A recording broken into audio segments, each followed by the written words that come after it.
Hello, and welcome to the first official Jordan Warburton occurrence. I guess the first things first here, I best introduce myself. My name is Jordan, I'm 32, I'm from the South Wales area. And there's a few reasons I decided to finally sit down and do a podcast. Firstly, I've always wanted to create content in some form or another before I struggled to figure out what my strengths would be until I realised I've been a natural listener. I've always loved hearing people's perspective on life and how they view the world. The second reason is I had a very challenging year last year, and even though it almost broke me, it made me adapt and change in so many different situations, and sort of unintentionally set me on this journey of discovering myself and finding new ways of learning things that have always been out my comfort zone, but I gave it a go anyway. So here I am, recording myself alone with nothing but my thoughts. I did originally intend for this first episode to be with a guest, but I thought, what's the point in that? I'll just dive headfirst into this first mini episode on my own, so it sets me up for no doubt many mistakes that I'll make along the way of creating and hopefully improving this podcast. My goal is to get about 1 to 2 episodes a month, depending on how busy life is, because work and stuff. But I'll do my absolute best to get at least a minimum of 1 episode a month out. I'm recording audio only for now, but I would like to branch out and get video in the future, but because I'd like to figure out how to get all the audio working properly first. So if it sounds crap, I'm really sorry. It'll get better, I hope. But send me suggestions, anything I can improve on, I'll listen. So first few episodes probably going to be a bit rough to listen to, so go a bit easy on me. Much love.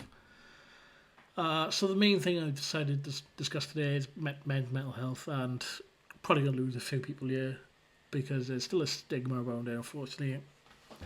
And it's always been a bit weird to me because I've always been one to share my thoughts openly on social media and to my close friends. And some feedback I've gotten over the years of doing this, I've had a lot of people comment on how brave I am for being so open to the world about it all. And it just felt weird that people were saying that to me because I can type 3-4 paragraphs on Facebook or upload a picture with a paragraph on Instagram and don't really think anything of it. I think it's just me chatting what's on my mind and not really worried about any blowbacks from people. So when I sat back and thought about it, I made me realise that perspective on how I'm being open or how I feel is alien to so many men that I know. And it then sunk in that perception of the world, my perception of the world is very much different to how everyone else can see it. And the thing that really opened my mind to perception of how different people see the world was something so simple on one of the social media platforms many years ago. But here we are. I'm going to paraphrase it, so I'll probably be way off what I actually read, but here goes. There were two twin brothers who grew up in a household where the father was an alcoholic.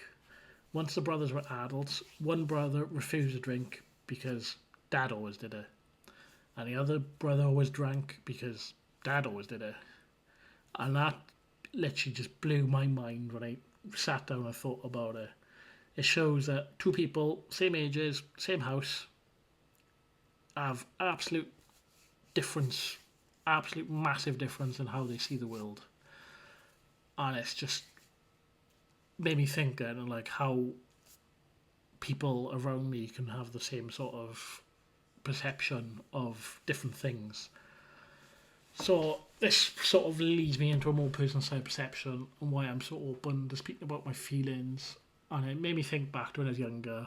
And then I sort of tried to think about how many times I saw my own father cry. And truthfully, I can probably count on one hand how many times. And it was in highly devastating scenarios where the scale of what was happening at the time outweighed his feeling to hide his emotions from me and my siblings. So I guess when people ask me why I'm so open, my response is my dad never did it, so I don't want to do it. So, and this isn't any fault of my father because we as humans generally do what we think is best at the time with our knowledge at the time. And I think what my father did I think that's what my father did when I was younger.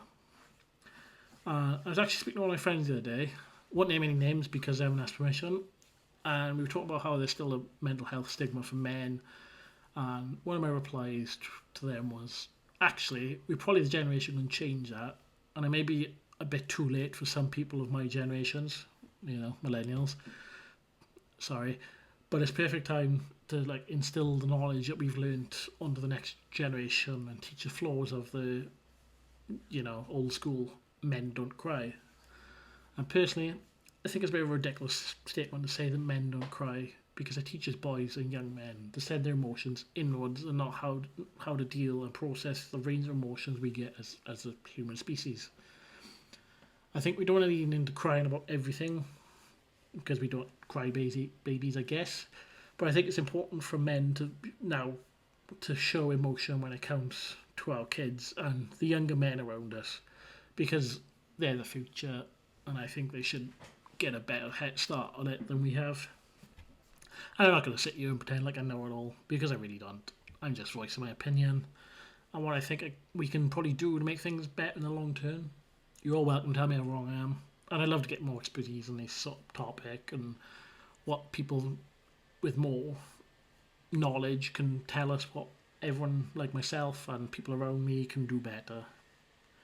And another quick thing I like to dip my toes in today is personal growth and how important it is to improve ourselves, because it just keeps us evolving and, stops us being stagnant and boring, I guess.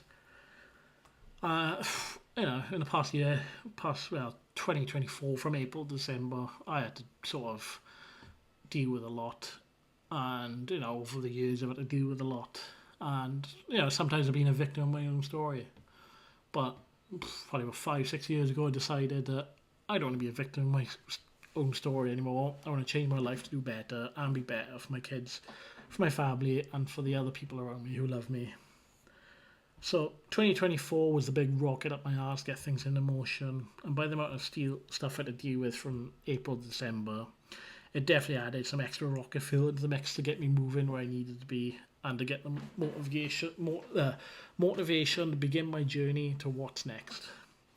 This is what carved my sort of mindset in creating this podcast, because I want to speak to as many people from all walks of life so I can learn something from. Even something simple or silly like the best way to fold my clothes. Because in my opinion, if it's something I didn't know, there's something I've learned, and that all adds to me and my knowledge and who I am, and how I can pass knowledge along the way to people. So this is going to be a short episode today. So I'm going to end of the way I want to end all podcasts with a very thought-provoking question. It may be one I think of or prepare, or I may ask a guest to ask one for the next person. We'll figure out the details for the next episode. So today's thought-provoking question is going to be asked by me and answered by me, unfortunately or fortunately for you lovely listeners. So, on to the question. What's the best decision you've ever made in life? And for me, I think this is a great question, because right now I think the best decision I ever made is to not hold on to resentment for anyone. No matter if they'd done me wrong, that resentment I held on to for years as I was growing up did nothing but eat away at me, and I felt like I was carrying all this extra weight because of my own personal issues with someone. Ever since I decided to let it all go and just look forward, I felt much happier myself. And don't get me wrong, I'm not someone who will forget the wrong, but I will let it go and forgive. Or if I can't forgive the person, then make sure to give myself for being in the situation. I'd recommend anyone who's listening to give it a go. It really feels great not holding on to any resentment. So, I'll end the episode here. Hopefully I didn't ramble on too much and it all made sense. Thank you for listening, and I'll catch you on the next one.